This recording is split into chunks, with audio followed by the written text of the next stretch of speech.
Programa de opinión de producción nacional independiente, con elementos de lenguaje, salud, sexo y violencia, apto para todo público.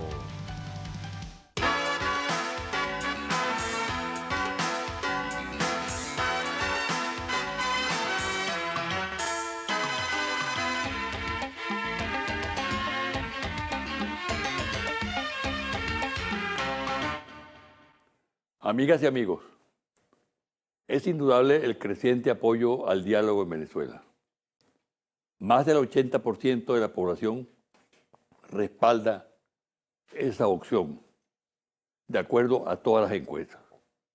Y en el exterior ocurre lo mismo. Al igual con Naciones Unidas y la Unión Europea, que insisten en la urgencia de que los venezolanos avancemos por ese camino. A estas manifestaciones se sumó la CELAC, que agrupa a 33 naciones de la región, el Caribe, Centroamérica y América del Sur, en la reunión realizada por el organismo en República Dominicana, con la asistencia calificada de presidentes, jefes de Estado, cancilleres. Sin embargo, los dirigentes de la oposición se oponen al diálogo. Aparentemente inexplicable lo que sucede. Pero si se hurga un poco en la situación, surgen evidencias de que hay factores poderosos que se oponen al diálogo, que hacen todo lo posible porque éste no cuaje y se imponga la violencia fratricida. ¿Cuáles son esos factores? Veamos. En primer lugar, la posición hasta ahora del gobierno norteamericano que encabezó Barack Obama. No está claro si esta posición será la misma de su sucesor, el impredecible Donald Trump. Pero sin duda que la política norteamericana hacia Venezuela globalmente aplicada confirma que este es un momento clave. En distintas oportunidades se dieron auspiciosas señales de avance en la adopción del diálogo, que luego se frustraron por la actividad en contra proveniente de Washington. Otro factor que influye en la posición que ante el tema tienen poderosos grupos económicos internos que auspician campañas mediáticas adversas. Más de una vez, voceros de fedecámaras, grupos empresariales con mucho poder, la conferencia episcopal exponen razones que generan contradicciones y estimulan a la dirigencia opositora para que se radicalice en función de una ruptura del orden constitucional. Pero sin duda que el factor determinante en la parálisis del diálogo es precisamente la dirección de la oposición, concretamente la MUD, y otros elementos adscritos a las posiciones más radicales. Una oposición como la que hoy existe en Venezuela, comida por la división interna, sin proyecto de país, que nunca se ha colocado a derecho, sino que siempre opta por los atajos e impide el diálogo. Ha hecho de este un enemigo casi mortal, al considerar que erosiona el ascendiente que sobre su electorado tienen y cada día se ha radicalizado más. Por consiguiente, si en Venezuela se implanta el diálogo, que es lo que los ciudadanos quieren, la mayoría de los ciudadanos de este país, es porque la resistencia que oponen la MUD, la Conferencia Episcopal, medios de comunicación, gremios empresariales, toma conciencia del error en que incurre y del peligro que para el país representa que la vía del diálogo sea desechada. ¿Tomarán conciencia de esta realidad esos sectores? Ojalá lo hagan por el bien de todos. Una pausa y al regresar converso con el alcalde Jorge Rodríguez, dirigente nacional del PSUV, designado para representar al chavismo y al gobierno en las conversaciones sobre el diálogo.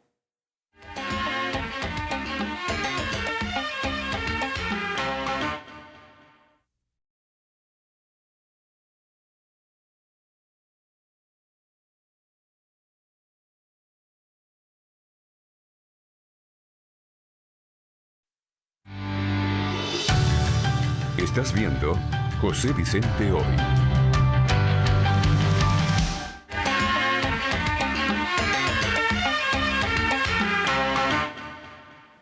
Mi invitado de hoy, Jorge Rodríguez, alcalde, dirigente político, cuentista, analista. Jorge, ¿qué tal? Bienvenido. Gracias, José Vicente. Siempre es un placer venir y volver a tu programa. Gracias. Mira, Tú eres un experto en diálogo, ¿no? Tienes un largo ya camino andado, ¿no? Manejas a fondo el tema como pocos en Venezuela. Hay un gran interés en el país por saber qué pasa realmente con el diálogo, ¿no? Esa madeja ahí de intereses, de opiniones, etcétera, que confunde muchas veces a la colectividad, ¿no?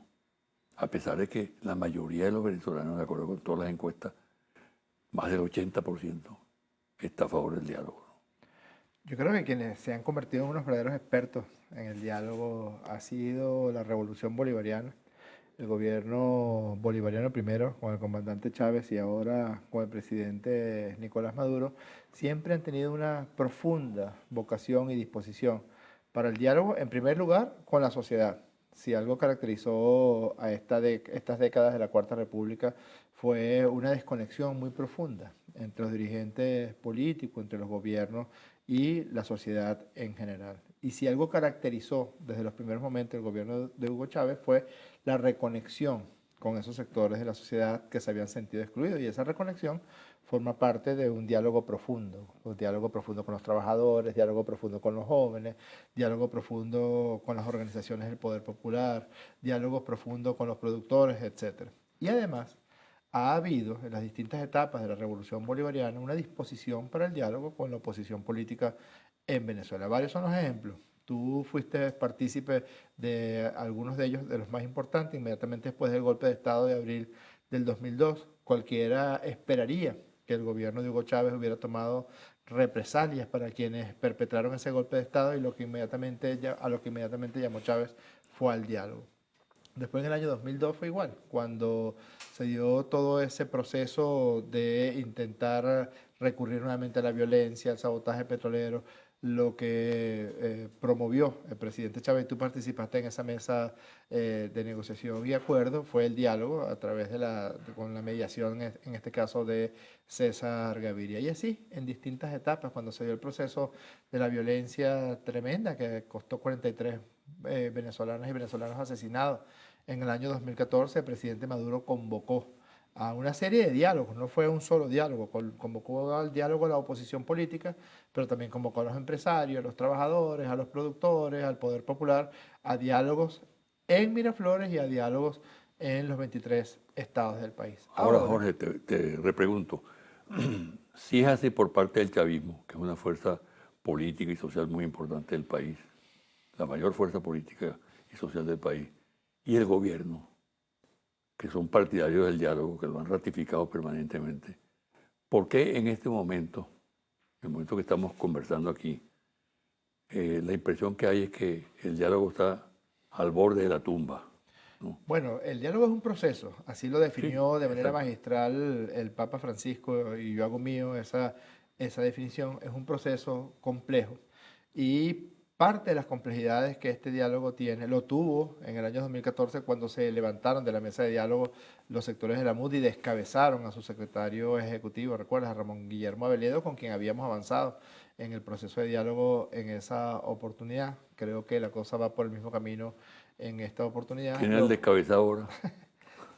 Bueno, hay unas pugnas tremendas y justamente ese es uno de los grandes obstáculos que tiene el diálogo. Lo primero es que hay una profunda división en el seno de la dirigencia de la derecha venezolana. Lo segundo fueron las ofertas engañosas que le hicieron. Ellos amanecieron en el año 2016 amenazando a toda Venezuela con que este libro sería violentado por la acción de la dirigencia de la Asamblea Nacional. Convocaron de manera flagrante a un golpe de Estado porque la deposición violenta del presidente de la República no es otra cosa sino un golpe de Estado. Acuérdate de la receta que Ramos Alup expuso a comienzos del año 2016, que en 6 meses lograrían salir de Maduro. Esa fue una oferta engañosa para con sus seguidores. Y lo tercero, José Vicente, y es lo que me parece más importante, es que ellos han sembrado una matriz de odio en un sector de quienes lo siguen que lo hace impermeable a cualquier proceso de raciocinio y de razonamiento político, a cualquier proceso de sentarse con los adversarios para llegar a una serie de acuerdos. Mira, en este Eso es lo que obstaculiza en este momento. de manera profunda y de manera determinante, yo diría que de manera estratégica les obstaculiza a ellos el diálogo, que no se compadece la posibilidad de sentarse con los adversarios para llegar a una serie de acuerdos o en todo caso para conversar acerca de los temas que más le importan a la población. A la población no le importa si Chuo Torrealba y Capriles Radonsky se odian. A la población no le importa si Julio Borges dice en secreto y se compromete en secreto con unas cosas y después no las cumple porque tiene mucho miedo. Al país lo que le importa, a toda la población lo que le importa es sentarse y poder llegar a acuerdos sobre los temas que realmente importan, en lo económico, en lo social, en lo político, en el mantenimiento y prosecución de la paz de la República, en salir del carácter rentístico de nuestra economía para lograr una economía verdaderamente productiva. Mira, nosotros firmamos. Ahora, ¿tú no crees que esa posición le ha pasado recibo a la MUD y a la oposición? No, yo lo que creo es que las mentiras tienen patas cortas y las ofertas engañosas siempre terminan generando una animadversión de aquellos que recibieron la oferta y de aquellos que ofrecieron. Es decir, no es otra cosa que una estafa. Ellos estafaron en el año 2016, ellos cometieron dos grandes estafas para con sus propios seguidores. Por una parte, la convocatoria de derrocar al presidente Nicolás Maduro. Supuestamente en junio del 2016 ya estaría depuesto el presidente Nicolás Maduro. Bueno, la realidad que siempre llega de manera determinante, esa realidad, bueno, señaló lo que todo el mundo sabe, pues era completamente falso. La segunda oferta engañosa que hicieron fue la convocatoria de destiempo de ese llamado referendo a través de un profundo y un gigantesco fraude que cometieron.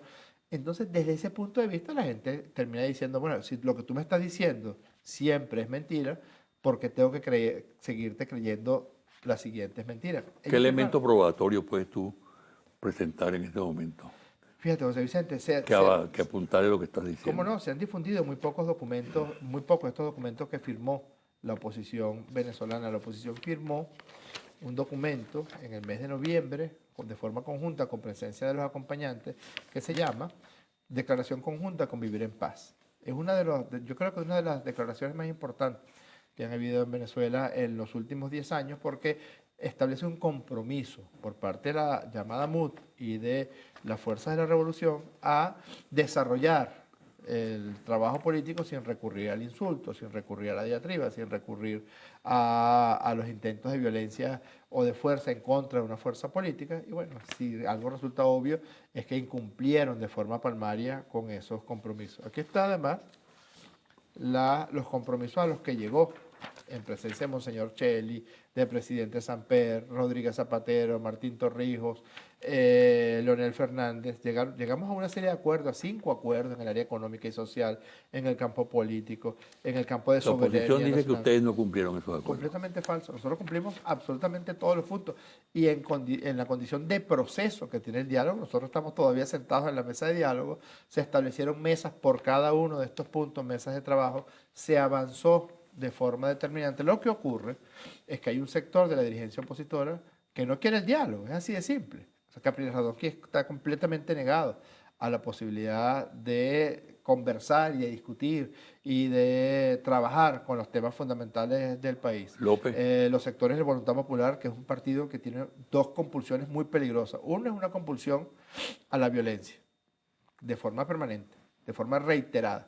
El Partido Voluntad Popular recurre a la violencia. Todavía nos deben los 43 muertos que por su acción irresponsable se provocaron en el año 2014. Y luego tienen una patología psiquiátrica que se llama hibristofilia, que es una parafilia que se dirige a que tienen una atracción muy peligrosa hacia personas que cometen delitos muy graves. Ahí tú ves el caso de Pérez Venta, que era uno de sus dirigentes juveniles, bueno, es un descuartizador.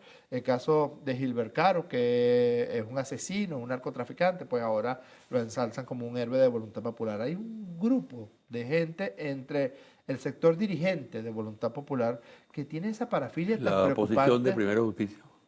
Es una posición que creo que tiene que ver con la profunda división que hay ahorita en su seno.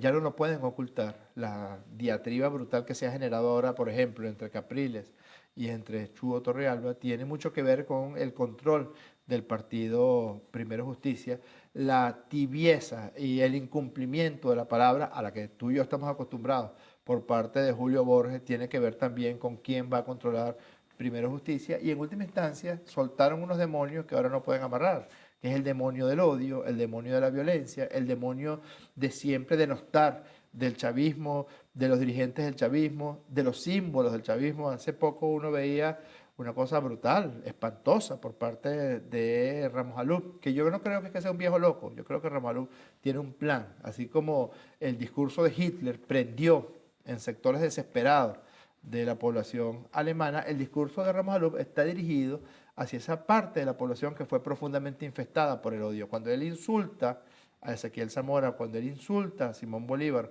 cuando él insulta a Hugo Chávez, lo que quiere promover son dos cosas. Uno, que ese discurso violento, extremo, prenda en ese sector que se enfermó, producto de la guerra psicológica y de la guerra comunicacional. Y otro, tratar de mantener en la desesperanza a las fuerzas de la revolución.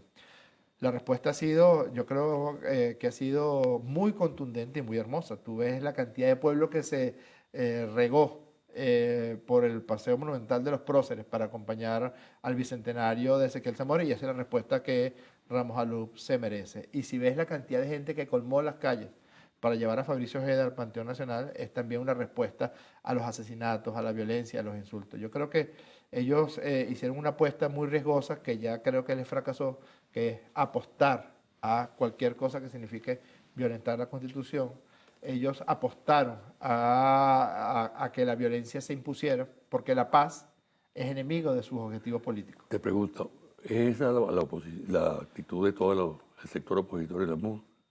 ¿O hay alguna diferencia? No, hay que decirlo, no sé si eso lo favorece, pero hay que decir que hay sectores dentro de la dirigencia de la oposición venezolana que promueven una estrategia de paz. El caso del gobernador Henry Falcón, por ejemplo, que él asistió motu propio, no fue invitado por parte de la MUD, y fuimos nosotros, los factores del gobierno bolivariano, quienes dijimos, ¿por qué no puede estar el gobernador Henry Falcón en la mesa de diálogo, si un representante de la oposición tan legítimo como puede ser Carlos Ocariz?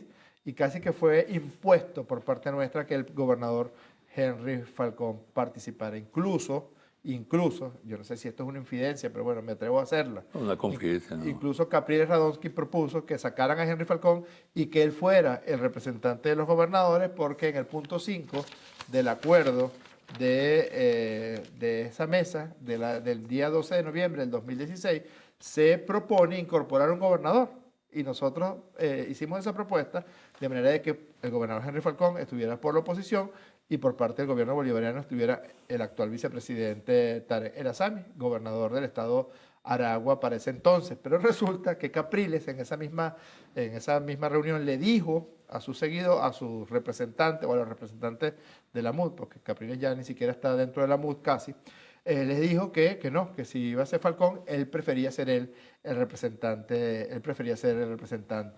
de los gobernadores. Ahí está, por ejemplo, el caso de Manuel Rosales o el caso de Timoteo Zambrano. Timoteo Zambrano, un nuevo tiempo, ¿no? Correcto, Timoteo Zambrano fue expulsado de la representación de la Secretaría de Asuntos Exteriores de la MUD por el solo hecho de que dijera de que lo que estaban haciendo estos países golpistas como Argentina, como Brasil y como Paraguay, en el caso de Mercosur, era defender a Venezuela un golpe de Estado contra Venezuela y contra Mercosur y contra los venezolanos que viven en países del Mercosur. Bueno, fue expulsado. Otro elemento que tiene es que la MUD tiene muchos grupos dirigenciales. Tiene un grupo que se llama G4. Yo me hice casi que experto en la organización de la MUD porque es complejo. Tiene un grupo que se llama G4, otro grupo que se llama G7, otro grupo que se llama G15. Luego tiene personalidades. Luego tiene un partido político que es muy violento, que se llama la Conferencia Episcopal de Venezuela, que no se comporta como el representante de la Iglesia en Venezuela, porque yo entiendo que la voz de la Iglesia en el mundo entero, en el orbe, es la voz del Papa Francisco, y el Papa Francisco ha sido un convencido del diálogo en Venezuela. Vamos a hacer una pausa. ¿Cómo no? ¿No? Y al regresar, ¿qué puede haber en el trasfondo de todo esto, no? Es decir, aquella cosa que tiene una gran importancia, pero que no se percibe, no se capta rápidamente. Como dices tú que citaba tanto a José Martí. José Martí, sí. Correcto.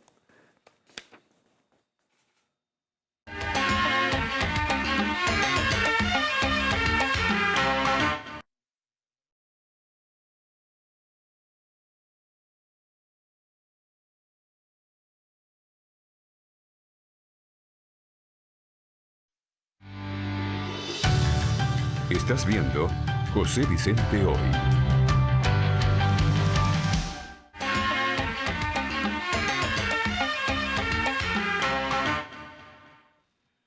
Quiero volver sobre algo que dijiste en el negro anterior, ¿no? Cuando tú calificaste a los integrantes de la MUD con respecto al tema del diálogo, ¿no? Hiciste un pase rasante por algunos y particularmente por el caso de la conferencia episcopal, ¿no? Correcto. Sí. Hubo un alto dignatario de la Iglesia Católica Venezolana, Monseñor Ovidio Pérez Morales, integrante de la conferencia episcopal, declaró al Nacional el pasado jueves de esta semana lo siguiente, comillas, el diálogo siempre fue un intento para distraer, para dividir a la oposición y serruchar el prestigio de la Santa Sede. Fue una creación para desarmar a la sociedad. Es muy triste y deleznable que quienes deberían traer un mensaje de paz en razón de los dictámenes y los principios de la Iglesia Católica, lo que quieren es en búsqueda de un poder político, porque Monseñor Ovidio Pérez Morales, la conferencia episcopal, se comportan como un partido político, en este caso de extrema derecha, en la llamada mesa de la Unidad Democrática, y han boicoteado el diálogo desde el comienzo. Nosotros siempre lo hemos dicho, no es lo mismo la palabra del Papa Francisco, no es lo mismo la disposición generosa, compasiva del Papa Francisco al diálogo en Venezuela, que ha mandado mensajes públicos y también mensajes privados señalando que el diálogo es el único camino para el mantenimiento de la paz y el progreso de Venezuela, que envió, y eso es algo muy importante, José Vicente, es un enviado especial del Papa Francisco, saltándose incluso algunos elementos de la burocracia del Vaticano. Es un enviado especial que el Papa Francisco envió para el diálogo en Venezuela, que dio instrucciones muy precisas al nuncio apostólico, y el nuncio apostólico ha recibido no pocos insultos por parte de estas personas que han resultado enfermas de la violencia del mensaje de la dirigencia de la MUD, porque Monseñor Aldo Giordano cumple la misión que le encomendó el Papa Francisco. Fíjate que además la conferencia episcopal, a través de un representante que tiene en el seno de la burocracia del Vaticano, promovió una carta que Monseñor Parolín envió a Chugo Torrealba y a mi persona, una carta que supuestamente iba a ser secreta, pero que sabemos que le dijo la conferencia episcopal a Chugo Torrealba que le hiciera pública. Nosotros respondimos esa carta. ¿Tú respondiste? Sí, que como era una carta muy insultante, nosotros le respondimos con toda la fuerza, y aquí señalamos con mucha claridad que una cosa es lo que ha venido trabajándose en el proceso de diálogo y otra cosa muy distinta es lo que él venía señalándose. Incluso lo invitamos a la reflexión, porque él habla de los victimarios, él habla de quienes perpetraron hechos horrendos en contra de la población en el año 2014, pero curiosamente no habla de las víctimas. Y le pedimos también que acompañara en oración y en presencia a las víctimas de la violencia, porque son 43 familias, son 43 esposas, esposos, madres, padres, hijas, hijos que resultaron víctimas de la violencia política en el año 2014. Hay una diferencia que habla un poco de la insubordinación que la conferencia episcopal tiene para con el mensaje del Papa Francisco. Estos quieren guerra, estos quieren que los venezolanos nos matemos los unos a los otros, estos quieren que sea la muerte, la sangre, la violencia la que se imponga en el panorama político venezolano. Y lamentablemente para ellos ha resultado fracasada esta propuesta, y cada vez más Venezuela se dirige hacia un planteamiento de que en paz superemos la situación económica, que en paz dirimamos los asuntos políticos. Eso no es lo que quiere Pérez Morales, no tengas duda de eso. Mira, aparte de los factores mencionados, ¿qué factores externos están influyendo en la situación? Fíjate, afortunadamente la convocatoria y el hecho de que nos hayamos sentado en 4 oportunidades, y quién sabe en cuántas oportunidades más, nos sentamos en privado, porque como el diálogo es un proceso, hubo muchas reuniones que se mantuvieron en privado, hubo reuniones en República Dominicana, hubo una época en que nos reuníamos casi a diario representantes de la dirigencia de la MUD y representantes del gobierno bolivariano, pero siempre hubo el intento de boicotear este proceso de diálogo. Por una parte, las corporaciones mediáticas internacionales que de forma permanente atacan y agreden a Venezuela. Por otra parte, los factores imperiales, es decir, el gobierno de Barack Obama intentó el último coletazo, intentó agredir de forma determinante a la revolución bolivariana antes de que él saliera. Ese fue otro de los pronósticos y otro de los cálculos que le salió mal. Se fue Obama y todavía presidente de Venezuela y ojalá que por muchos años más es Nicolás Maduro. Hubo un intento por parte del gobierno de Barack Obama de boicotear la mesa de diálogo y ese intento lo hizo a través de uno de sus cipayos, a través de uno de sus lacayos, que es el señor Almagro de la Organización de Estados Americanos, cuya agresión contra Venezuela también se vio detenida por este esfuerzo de diálogo. ¿Qué se presume que hará Trump con respecto a Venezuela? Bueno, no sé, habría que esperar. Nosotros, el presidente Nicolás Maduro ya lo ha expresado, nosotros siempre hemos tenido una buena disposición para mantener buenas relaciones con todos los países y todos los gobiernos del mundo entero. Lo que sí no toleraremos jamás es la agresión. Siempre hubo un intento por parte del presidente Chávez, después del presidente Maduro, de establecer acercamientos en términos de respeto y en términos de reconocimiento de uno y otro sistema, de uno y otro gobierno, con el gobierno de Barack Obama. Lamentablemente, en el caso de Barack Obama se instala una obsesión contra Venezuela que incluso se aleja de los cánones políticos. Parecía algo más de índole personal, de índole de sus propias miserias, la que desencadenaron todas las agresiones contra Venezuela. El actual estancamiento, para llamarlo de alguna manera, del desarrollo de este proceso de diálogo, ¿qué presagia? ¿Se prolonga en el tiempo? Mira, ¿Hay alguna fórmula que se están estudiando? Afortunadamente, Venezuela ha demostrado que sus instituciones son mucho más fuertes de lo que piensa la dirigencia de la derecha venezolana, que el arraigo que esta constitución tiene, por cierto, Ramos Alum salió hace unos días hablando mal de la constitución venezolana, de una manera muy hipócrita, dijo, es una pésima constitución, pero tenemos que hacer como que la respetamos, algo así dijo en una manifestación en el estado de Nueva Esparta.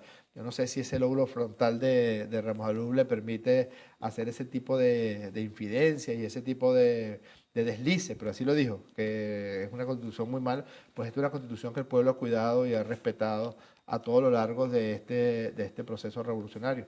Yo creo que el único sector perjudicado por la detención del proceso de diálogo es la dirigencia de la oposición venezolana, porque no tiene ningún argumento que no sea el argumento de la violencia. No tienen ningún elemento que no sea el intento de despertar situaciones graves dentro de la sociedad venezolana, que ya le dio la espalda. Ellos tenían planeado otra vez recurrir a la violencia el pasado 23 de enero y fue un mensaje muy claro por parte de los propios seguidores de la derecha. Ahora, si se rompe definitivamente la posibilidad de diálogo, porque esa parte de la mesa que ellos representan está prácticamente en contra del diálogo, lo declaran permanentemente. No quieren hablar con el gobierno, no quieren hablar con el chavismo, se levantan de la mesa, prometen unas fórmulas que no presentan ni remotamente por ahora. Bueno, ¿qué puede ocurrir? Nosotros vamos a insistir, José Vicente, tercamente en el diálogo. La situación en el año 2014 era muchísimo más grave, era muchísimo más compleja. Y aún así el presidente Nicolás Maduro convocó esa propuesta de diálogo de la que se levantó la propia dirigencia de la MUD. La situación en el año 2016, en febrero del 2016, donde se había instaurado esa locura de la guerra económica, porque es increíble que la única propuesta y la única oferta que la oposición o que la dirigencia de la oposición le hace a Venezuela son propuestas destructivas, propuestas de destrucción del país. Y yo me pregunto, si quieren llegar al poder por la vía de la destrucción del país, ¿qué tipo de gobierno van a tener después? ¿Qué país van a administrar? ¿Un país arruinado, un país agredido, un país maltratado? La disolución incluso de la noción de patria es otro de los objetivos que persigue la dirigencia de la oposición venezolana. Ahora, ¿nosotros por qué vamos a insistir? Primero, porque creemos que eso es lo que la población en Venezuela quiere, todo el pueblo de Venezuela quiere, que el diálogo permanente se mantenga. No hay otra opción alternativa sin la oposición sin la presencia de la MUD. Es que el diálogo persiste. Aquí hay una agenda económica bolivariana que es producto del diálogo con los sectores productivos del país. Nosotros vamos a insistir a través del documento que presentó los expresidentes acompañantes, nosotros vamos a responder a ese documento y vamos a responder en los términos que hemos venido haciendo hasta ahora, que nos mantenemos en el diálogo, que nosotros creemos que este proceso solamente puede ser positivo y fructífero para el país y estamos dispuestos a dialogar con quien quiera dialogar con nosotros. Si no quieren hacerlo, bueno, allá quienes no quieren, allá quienes se comprometan más con la violencia que con la siembra de paz en Venezuela. Si se frustra el proceso de diálogo, ¿hay riesgo para la estabilidad democrática del país? No, afortunadamente no. Yo creo, y lo digo de forma muy enfática, lamentablemente la gestión de Ramos Alup y ahora la de Julio Borges ha puesto al margen de la Constitución a un poder público que es importante, que es el poder legislativo en Venezuela. También hay una contraofensiva de las fuerzas del chavismo que son los garantes de la paz. Así les duele mucho a los dirigentes de la MUD, o así les duele mucho a algunas personas que militan dentro de la oposición, José Vicente, que estarían dispuestos a seguir a Capriles, o a Julio Borges, o a Ramos Alup en cualquiera de sus aventuras. Esas personas van a su casa en las noches y se acuestan a dormir tranquilas y despiertan al día siguiente en paz, porque el chavismo ha garantizado la paz de toda la República, porque el presidente Nicolás Maduro ha garantizado que el país se mantenga en paz. Y yo creo que las instituciones han demostrado tal fortaleza en Venezuela. Yo sí creo que se avanzó en estos acuerdos a los que se llegó en el mes de noviembre en la mesa de diálogo y yo creo que nuestra fortaleza ahora es mucho mayor que la que podíamos haber tenido en el 2014 o en el 2016. Eso puede influir en la recomposición. Y me refiero a la sociedad venezolana. Y sí, yo creo que después de que la dirigencia de la MUD recomponga su situación interna, siempre va a aparecer un sector que está dispuesto al diálogo. Tú eres experto en muchas cosas, ¿no? Aparte del diálogo, y eres experto en la cuestión electoral, ¿no? Más o menos, es un tema que me apasiona. ¿Habrá elecciones este año? Bueno, hay un cronograma, digamos, preliminar que ya presentó el Consejo Nacional Electoral para elecciones como está establecido en el calendario, que son elecciones Gobernador y alcalde, ¿no? locales y regionales, pero hay un proceso previo que también la MUD lo soslaya de una manera interesada y es el hecho de que una gran cantidad de partidos políticos, en razón de la ley de partidos políticos y participación, quedó anulada su inscripción porque no lograron o no participaron, como pasó con la mayor parte de los partidos de la derecha, o no lograron el 1% en las pasadas dos elecciones nacionales que se hicieron, de presidente de la República y de poder legislativo. Antes de cualquier elección tiene que darse un proceso, digamos, de renovación de las listas de esos partidos. Bueno, muchas gracias, pues. Gracias, José. Y mucha suerte. Gracias por invitarme. Gracias. Una pausa y al retornar, los confidenciales.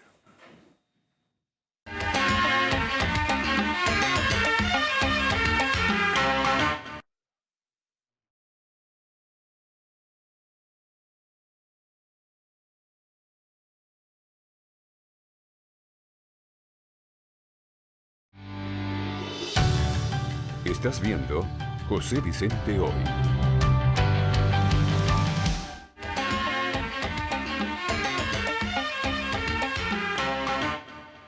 Y ahora los confidenciales.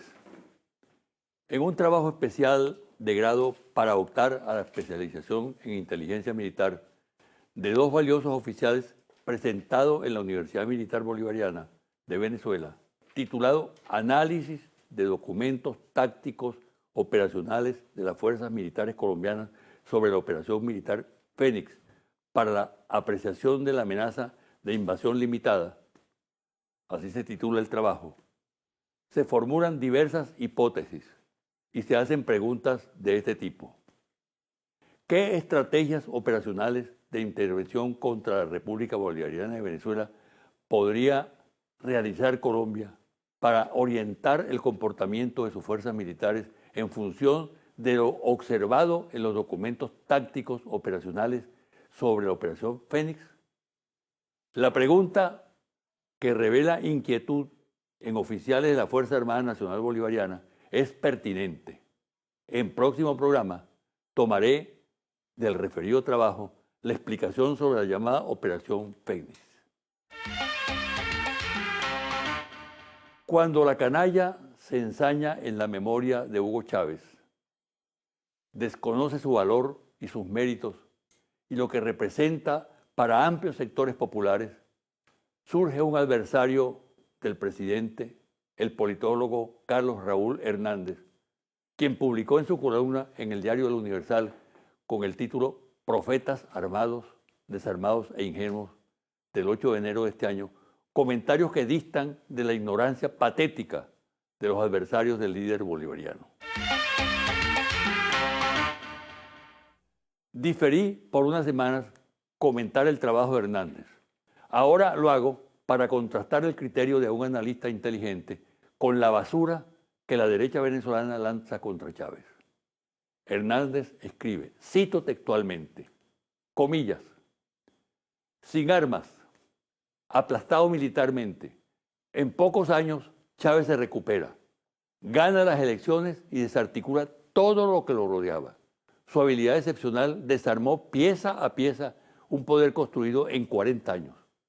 Pudo seducir, engañar, dividir, presionar y atemorizar a quienes debían oponérsele y actuó según la enseñanza fundamental de Maquiavelo, dividir al adversario y ganar la mayor cantidad de aliados posibles, por lealtad o por miedo. Sin tanques, ni batallones, y después de recibir una derrota militar en 1992, el arma que usó fue la inteligencia, la astucia estratégica, que permite a un profeta desarmado, salido de la cárcel como golpista solitario y en ruinas, convertirse en profeta armado. Hasta aquí la cita. Yo agrego lo siguiente. Chávez se convirtió en el hombre que más estudió en la presidencia de la República, que supo llegar a lo más profundo del alma popular y dejar un legado inmutable de dignidad y de patria. Siendo gobernante fue subestimado con arrogancia por sus enemigos, lo cual le permitió abatirlos con relativa facilidad. Ahora, despreciado con igual vehemencia, la huella que dejó preserva su legado y mantiene intacta la fe popular en sus seguidores. La mesa de la Unidad Democrática MUD está a punto de estallar. Jesús Chuo Torrealba no oculta sus angustias y molestias con lo que sucede en el seno del organismo. Atribuye a Capriles Radosky la responsabilidad de la no existencia de una línea de acción coherente y de crear confusión con iniciativas que no consulta, como es el caso del llamado que ha hecho para retornar a la acción guarimbera que tanto daño le hizo a la oposición.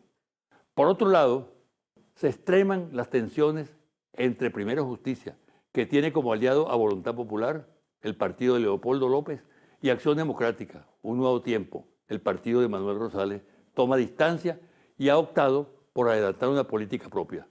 A todas estas, los grupos y partidos pequeños que hacen vida en la MUD muestran a cada rato su incomodidad porque no son tomados en cuenta. El presagio es el caos para la alianza opositora y mayor desilusión en el sector opositor en el país. Confidencial al cierre. Monitor País, Interlaces. Confidencial Reporte Ejecutivo. Ficha técnica, 1.580 entrevistas directas en hogares en todo el país del 13 al 24 de enero 2017. Resultados. Actual clima socioemocional de Venezuela. ¿Cómo se siente el venezolano hoy? Dígame cuál de estas palabras describe mejor su actual estado de ánimo. 2 de noviembre 2016. Optimista, 54%. El 24 de enero 2017, 69%. Dígame cuál de estas palabras describe mejor su actual estado de ánimo. 2 de noviembre 2016. Feliz, 49%. 24 de enero 2017, 51%. 2 de noviembre 2016, triste, 47%. El 24 de enero 2017, 43%. Dígame cuál de estas palabras describe mejor su actual estado de ánimo. 2 de noviembre 2016, esperanzado, 73%. El 24 de enero 2017, 74%. 2 de noviembre 2016, frustrado, 26%. El 24 de enero 2017, 25%. Dígame cuál de estas palabras describe mejor su actual estado de ánimo. 2 de noviembre 2016, tranquilo, 58%. 24 de enero 2017, 60%. 2 de noviembre 2016, confundido, 40%. El 24 de enero 2017, 39%. Dígame cuál de estas palabras describe mejor su actual estado de ánimo. 2 de noviembre 2016, contento, 30%. El 24 de enero 2017, 36%. 2 de noviembre 2016, molesto, 66%. El 24 de enero 2017, 60%. Dígame cuál de estas palabras describe mejor su actual estado de ánimo. 2 de noviembre 2016, confiado, 25%. 24 de enero 2017, 32%. 2 de noviembre 2016, preocupado, 74%. El 24 de enero 2017, 67%. Conclusiones. Se incrementan los indicadores socioemocionales positivos del país. Los venezolanos manifiestan sentirse optimistas, tranquilos y esperanzados, a la espera que mejore la situación económica. Los venezolanos rechazan la violencia y apuestan por la paz y la estabilidad. Hay molestia y preocupación, pero no hay rabia ni furia colectivas que puedan cautizar a la sociedad venezolana. El gobierno bolivariano tiene el reto de restablecer la confianza de los sectores populares a partir de su gestión económica. Es en la economía donde se juega hoy el destino de la revolución y del país. Es el tiempo de las soluciones y de los hechos. Después de esta etapa de batallas y triunfos, la gente quiere orden, valores, eficiencia y también certidumbres acerca de su porvenir. El gobierno bolivariano debe enfrentar con resultados una implacable guerra económica y construir un renovado discurso esperanzador que resignifique la crisis y se conecte simbólicamente con las nuevas expectativas sociales, de manera de reconstruir el sistema y reconquistar el respaldo de las mayorías nacionales. Hasta aquí el programa de hoy. Me despido hasta el próximo domingo a las 9 de la mañana por este su canal Televen.